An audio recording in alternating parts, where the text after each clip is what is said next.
సూచన చేసే ప్రయత్నం చేశారు. గ్యాస్ గానీ, సిలిండర్ గానీ, కమర్షియల్ గానీ, సంబంధించిన విషయంలో గానీ ఆ పెరిగిన క్రమంలో 5 రూపాయలు 10 రూపాయలు లేకపోతే అంటే బిలో 1 డిజిట్ సింగిల్ డిజిట్ లోనే ఉండేది ఆ పెంపుదల కూడా 5, 10, ఈ 9 ఈ రకంగా పెరుగుతూ ఉండేవి. కానీ ఏకంగా ఈ మధ్య కాలంలో పెరిగినప్పుడల్లా 50 రూపాయలు 40 రూపాయలు 30 రూపాయలు ఈ స్థాయిలో పెరుగుతోంది. మార్చిలో 60 రూపాయలు పెంచేస్తారు ఆల్రెడీ. అప్పుడు కూడా ఇదే స్థాయిలో తీవ్ర యుద్ధం ఉంది. యుద్ధం మొదలైంది ఫిబ్రవరి 28న ఇరాన్, అమెరికా అండ్ ఇజ్రాయెల్ దేశాల మధ్యలో. ఆ యుద్ధం కారణంగా కొంత గ్యాస్ సరఫరా నిలిచిపోవచ్చు, గ్యాస్ సరఫరా ఆగిపోవచ్చు. ఇప్పుడు ఈ మధ్య కాలంలో కొంత సెటరేట్ అవుతోంది.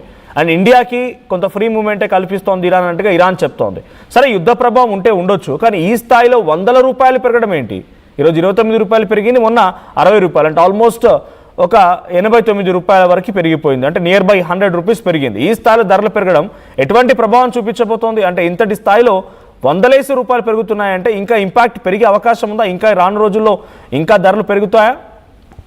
వాస్తవంగా అయితే మిగతా ప్రపంచ దేశాలన్నీ కూడా అతలాకుతలం అవుతున్నటువంటి సిచ్యువేషన్ ఉంది. కొన్ని దగ్గర ఆల్రెడీ ఫ్యూయల్ లాక్డౌన్ ప్రకటించారు, కొన్ని దగ్గర ఈవెన్ ఆడ్ నెంబర్స్ అనౌన్స్మెంట్ చేశారు, కొన్ని దగ్గర వర్క్ ఫ్రమ్ హోమ్ ప్రకటించడం చేశారు, కొన్ని చోట్ల అయితే వర్క్ హాలిడేస్ ఇచ్చినటువంటి సిచ్యువేషన్ కొన్ని దేశాల్లో ఈ రకంగా కొనసాగుతా ఉంది. అక్కడ ఉన్నటువంటి జనాభా చాలా తక్కువ జనాభా అయినప్పటికీ కూడా ఆ పరిస్థితులు క్రియేట్ అయ్యాయి. భారతదేశంలో 140 కోట్లకు పైగా తొనికిసలాడుతున్న జనాభా ఉన్నప్పటికీ కూడా మిగతా దేశాలతో ఉన్నటువంటి సత్సంబంధాలతో ఇప్పటి వరకు కాస్త అట్లాంటి ఇంకా పూర్తి స్థాయిలో అంటే ఫ్యూయల్ లాక్డౌన్ విధించేటువంటి పరిస్థితి భారతదేశం లాంటి దేశంలో రాలేదు.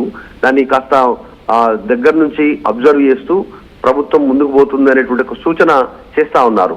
మరి ప్రతిపక్షాల నుంచి విమర్శలు మాత్రం తీవ్ర స్థాయిలో ఉన్నాయి. ఆ దేశాలతో యుద్ధం కారణంగా ప్రజలపైన భారం పడతా ఉంది, ప్రభుత్వం పెంచుతూ పోతా ఉంది. ఇది ఎంత మాత్రం కరెక్ట్ కాదు, దీన్ని అడ్డుకోవాలి, ఇంత పెంచొద్దు అనేటువంటి డిమాండ్ చేస్తా ఉన్నారు. నష్టం ఏదో ప్రభుత్వమే భరించాలి, ప్రభుత్వం ప్రజలపైన భారం వేయొద్దు అనేటువంటి డిమాండ్ చేస్తా ఉన్నారు చూస్తున్నటువంటి సందర్భం. కానీ ప్రపంచ దేశం, ఒక్క భారతదేశం కాదు, ప్రపంచ దేశాలన్నీ కూడా అతలాకుతలం అవుతున్నాయి యుద్ధం కారణంగా. కాబట్టి దీన్ని తప్పని పరిస్థితులు క్రియేట్ అవుతా ఉన్నాయి అనేటువంటి ఒక అభిప్రాయాన్ని బీజేపీ నాయకులు వీళ్ళంతా వ్యక్తం చేస్తా ఉన్నారు. కాకపోతే ఫ్యూచర్ లో ఈ రేట్లు మరింత పెరిగే అవకాశం ఉంది. ఇప్పటికే పెట్రోల్ 115, 116 రూపాయలకు రీచ్ అయినటువంటి పరిస్థితి లీటర్. అది లాస్ట్ కు చివరికి ఇంకొక సంవత్సరం వరకు 150 రూపాయల వరకు రీచ్ అయ్యే అవకాశం ఉందనేటువంటిది కూడా అంచనా వేస్తా ఉన్నారు ఆర్థిక నిపుణులు. తర్వాత కమర్షియల్ సిలిండర్ మరింత హైప్ పెరిగేటువంటి అవకాశం ఉంది. At the same time LPG domestic cylinder కూడా మరింత పెరిగేటువంటి సిచ్యువేషన్, పేదలపైన సామాన్యులపైన భారం పడే అవకాశమే ఉంది ఫ్యూచర్ లో కూడా. దీనికి ప్రత్యామ్నాయ మార్గాలను ఎంచుకోవడం పైనే ఉంది అనేటువంటి ఆలోచన చేస్తా ఉన్నారు. అంటే విద్యుత్తుకు సంబంధించినటువంటి ఎలక్ట్రిక్ స్టవ్లను ఉపయోగించడం కానీ, తర్వాత ఎలక్ట్రిక్ వాహనాలను ఉపయోగించడము, వర్క్ ఫ్రమ్ హోమ్ పైన దృష్టి పెట్టడము, ప్రయాణాలను తగ్గించుకునేటువంటి దృష్టి పెట్టడం, ఇట్లాంటి వాటిపైన దృష్టి పెట్టాలని ప్రభుత్వం సూచన చేస్తా ఉంది. Right, thank you Madhu. So present ఈ రోజు 29 రూపాయల వరకు పెరిగింది. గతంలో మార్చి నెలలో 60 రూపాయలు. మొత్తంగా ఈ రోజు ధర 994 రూపాయలుగా ఉంది, ఆల్మోస్ట్ 1000 రూపాయలు. ఇక నాకు తెలిసి ఈ 994 రూపాయలతో పాటుగా డెలివరీ ఛార్జెస్ అని చెప్పి ఇంటి వరకు వచ్చినందుకు కానీ మరొక 30 నుంచి 100 రూపాయలు వరకు వసూలు చేస్తారు according to the distance. So అంత కాస్త 1000 రూపాయలు దాటిపోతుంది ఈజీగా. 1000 రూపాయలు దాటింది సిలిండర్ ధర అని అంటే ఎంతటి ప్రభావం ఉందో అర్థం చేసుకోండి పబ్లిక్ పైన, ఎటువంటి ఇన్ఫ్లేషన్ స్టార్ట్ అయిందో అర్థం చేసుకోండి. ఇన్ఫ్లేషన్ అనేది ఒక్క రోజులోనో లేకపోతే ఒక గంటలోనో వచ్చేది కాదు. ఈ ధరలు పెరిగిన తర్వాత దీనికి ఆటోమేటిక్గా అనుగుణంగా ఉన్నటువంటి ప్రతి ధర పెరుగుతూనే ఉంటుంది. గతంలోనే డొమెస్టిక్ అంటే గతంలోనే కమర్షియల్ యూసేజ్ కోసం వాడేటువంటి ఆ సిలిండర్ల పైన చాలా విపరీతంగా ధరలు పెరిగిపోయి ఆల్మోస్ట్ ఒక 100 రూపాయలకు పైబడే పెరిగింది. సో కొంచెంగా గతంలో కూడా అంటే ఫస్ట్ ఎట్లా స్టార్ట్ అవుతుందంటే వీళ్ళ ప్రభుత్వాల యొక్క తీరు కానీ, గ్యాస్ ఏజెన్సీలు కానీ, లేకపోతే ఆయిల్ కంపెనీస్ కానీ, ఫస్ట్గా గతంలో డీజిల్ ధర పెంచేసి 25 రూపాయలు కేవలం ఇండస్ట్రియల్ యూసేజ్ కోసం వాడేటువంటి ఆయిల్లో, ఇండస్ట్రియల్ యూసేజ్ కోసం వాడేటువంటి ఆయిల్లో 25 రూపాయలు పెంచిన ప్రభుత్వం ఆ తర్వాత మెల్లిగా ఏం చేసింది, మేము సామాన్యులపైన భారం పడనివ్వకుండా అడ్డుకుంటున్నాం, 4 ఏళ్లుగా విపరీతంగా ప్రయత్నం చేసి సామాన్యులని కాపాడుకుంటున్నామని చెప్పేటువంటి మాటల్ని ఎన్నికల సందర్భంలో 5 రాష్ట్రాల ఎన్నికల సందర్భంలో చెప్పుకొచ్చే ప్రయత్నం చేసింది. ఆ తర్వాత అమాంతంగా ఎన్నికలు అయిపోయిన వారం రోజుల్లోనే పెట్రోల్ డీజిల్ ధరలపైన సుమారుగా నియర్ బై 9 నుంచి 10 రూపాయలు పెరిగింది, ఆల్మోస్ట్ నియర్ బై 9 రూపాయలు పెరిగింది. సో సామాన్యులపై భారం పడకుండా అడ్డుకున్నటువంటి ఆ మాటలు సడన్గా ఎందుకు మళ్ళీ ఆ మాట వెనక్కి తీసుకున్నారు, సామాన్యులపై భారం పడే విధంగా 9 రూపాయలు అనౌన్స్ చేశారు. ఆ తర్వాత ఇప్పుడు డొమెస్టిక్ గ్యాస్ సిలిండర్ ధరపై ఈ రోజు పెరిగింది, కానీ కమర్షియల్ గ్యాస్ సిలిండర్ ధర పైన ఆ రేటు ఆల్మోస్ట్ ఒక 1 month బ్యాకే విపరీతంగా పెరిగింది. అప్పుడు 1000 రూపాయలు 1500 దాటింది. ఇందాక కామెంట్లో చూశాను ఒకటి, ఆయన ఒక గ్యాస్ సిలిండర్ ధర ఎంత పెట్టుకున్నాడట అంటే 2200 పెట్టుకున్నాడంట బ్లాక్లో.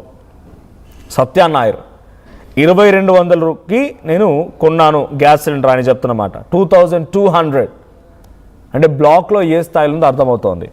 సో నార్మల్గానే ఈ స్థాయిలో ధరలు పరుకుతున్నాయంటే ఇంకా వీటిని బ్లాకుల్లో విక్రయించడాలు, బ్లాకుల్లో అమ్మడాలు ఇవన్నీ కూడా ఇంకా మరింత ఆందోళన గురి చేస్తున్నాయి.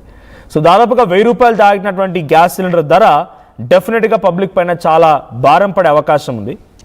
సో మీరు భయపెట్టొద్దు అని సత్యనారాయణ అంటున్నారు. భయపెట్టడం కాదు, ఇది ఇక్కడ జరుగుతున్న వాస్తవం.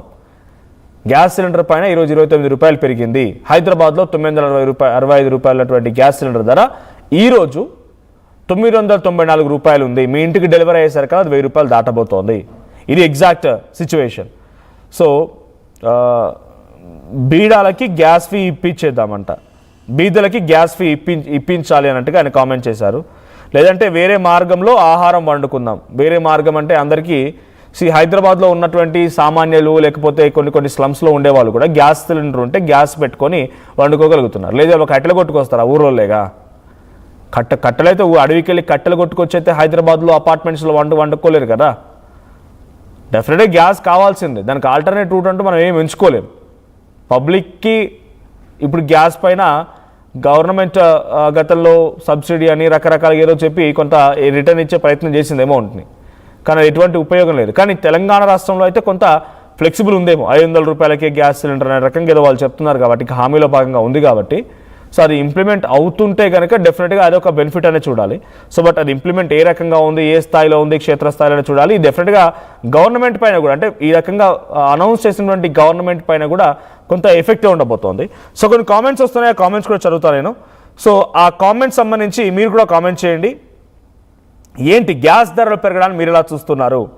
సో గ్యాస్ ధరలు పెరిగేటువంటి విషయం పైన మీ అభిప్రాయం ఏంటి? సో ఒక్కసారి కామెంట్ చేయండి. సో ప్రజెంట్ ఆ ట్వీట్ కూడా చూడొచ్చు, కాంగ్రెస్ పార్టీ చేసినటువంటి ట్వీట్. సో ఆ ట్వీట్లో మీరు చూడొచ్చు, ఆ ట్వీట్లో ఇన్ఫ్లేషన్ మ్యాన్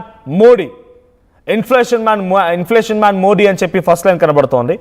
సో ఇక్కడ తెలంగాణలో కూడా 500 రూపీస్ 500 రూపాయలకి గ్యాస్ సిలిండర్ అనే అంశం ఇంప్లిమెంట్ అవుతోంది కాబట్టి 500 రూపాయల గ్యాస్ సిలిండర్ విషయం కొంత తెలంగాణ ప్రభుత్వం పైన భారం పడే అవకాశం ఉంది. మనం 500 రూపాయలు పెడుతున్నామనంటే గవర్నమెంట్ వైపు నుంచి 494 రూపాయలు గవర్నమెంట్ చెల్లించాల్సి ఉంటుంది.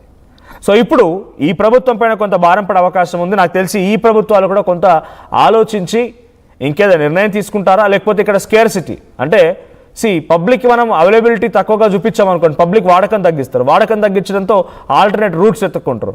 సో వాడకం తగ్గించినప్పుడు ఆటోమేటిక్గా ప్రభుత్వం పైన కూడా భారం తగ్గుతుంది. ఇటువంటి ఏమైనా కొత్త జెండాతో ముందుకెళ్తారా, లేదు ఎప్పట్లాగే అవైలబిలిటీని క్రియేట్ చేయగలుగుతారనే చూడాలి. సో మీకేమనిపిస్తోంది? ఈ స్థాయిలో గ్యాస్ ధరలు పెరగడానికి మీరు ఎలా చూస్తున్నారు? మీరు గత జనవరి 2026 జనవరి నుంచి మొదలుకుంటే ఇప్పటి వరకు ఏ రకంగా ధరలు పెరిగాయి, ఇన్ఫ్లేషన్ స్టార్ట్ అయిందని అనుకుంటున్నారా? ఒకసారి మీ ఫైనాన్షియల్ సిచ్యువేషన్లో ఎటువంటి మార్పులు వచ్చాయి, దేనిపైన ఎక్కువగా స్పెండ్ చేయాల్సి వస్తుంది, కామెంట్ చేయండి.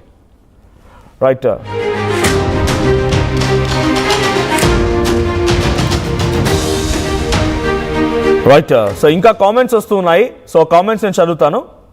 సో అక్షయ ఆహారం ఇచ్చేందుకు దేవుడు లేచను అటు సత్యనారాయణ కామెంట్ చేస్తున్నారు. తర్వాత రణస్థలి అంట, new cockroach party focus in gas cylinder hikes, please resign Hardeep Singh puri. So right, ఆయన కాక్రోచ్ పార్టీ ఫోకస్ చేయాలి గ్యాస్ సిలిండర్ ధరల మీద. సో వెంటనే హర్దీప్ సింగ్ పూరి, ఆయన రిలేటెడ్ టు ఆయిల్ అండ్ దీనికి సంబంధించిన మినిస్ట్రీ, సో ఆయన వెంటనే రిజైన్ చేయాలని చెప్పి డిమాండ్ చేయాలని చెప్పి అంటున్నారు. తర్వాత సయ్యద్ బషీర్ అంట, Modi unfit for PM post అని ఇలాంటి కామెంట్స్ వస్తూ ఉన్నాయి. సో ఇంకా కంటిన్యూస్గా why Shivakumar, why are you canvassing wrongly, it is increase as per situations మాకు కూడా తెలుసు, అందరికీ సిచ్యువేషన్స్ తెలుసు. సో దీన్ని రాంగ్గా పోర్ట్రేట్ చేయడం ఏం లేదు. సిచ్యువేషన్స్ అనుగుణంగానే ప్రభుత్వాలు వ్యవహరించవచ్చు, దాన్ని కాదనిలేం. కానీ దాన్ని ఎలా ఓవర్కమ్ చేయాలి? వన్స్ ఈ సిచ్యువేషన్ సెట్ అయిన తర్వాత మళ్ళీ పెట్రోల్, డీజిల్, గ్యాస్ ధరలు తగ్గుతాయా? 180 రూపాయలు పెంచేసి 5 రూపాయి, 2 రూపాయలు, అర్ధ రూపాయి, లేకపోతే పైసా, 2 పైసలు తగ్గిస్తే ఇది చాలా డెఫినెట్గా ప్రమాదమే. వన్స్ పెరిగిన ధరలు నాకు తెలిసి చరిత్రలో ఎప్పుడు కూడా తగ్గిన దాఖలాలు లేవు. 180 రూపాయలు పెంచేసి సెటిల్ అయిన తర్వాత మళ్ళీ తగ్గిస్తారా? ఇది ఎటువంటి ప్రభావితం పడబోతోంది? సిచ్యువేషన్కి అకార్డింగ్గా వ్యవహరించాలంటున్నారు. సో సిచ్యువేషన్కి అకార్డింగ్గా వ్యవహరించాలనుకున్నప్పుడు సిచ్యువేషన్ సెటిల్ అయిన తర్వాత మళ్ళీ ఏమైనా బెనిఫిట్స్ ఇస్తారా? లేదు కదా. సిచ్యువేషన్స్ అకార్డింగ్గా సెట్ చేయాలన్నప్పుడు ప్రభుత్వాలు ఉండి ఎందుకు? మేము సిచ్యువేషన్ తగ్గట్టుగా మేము వ్యవహరిస్తే ప్రభుత్వాలు దాన్ని ఓవర్కమ్ చేయడం కోసం కనీసం ఆల్టర్నేట్ ప్లాన్స్ కూడా వేసుకోలేవు అనేది సామాన్య ప్రజల నుంచి వినిపిస్తున్నమాట.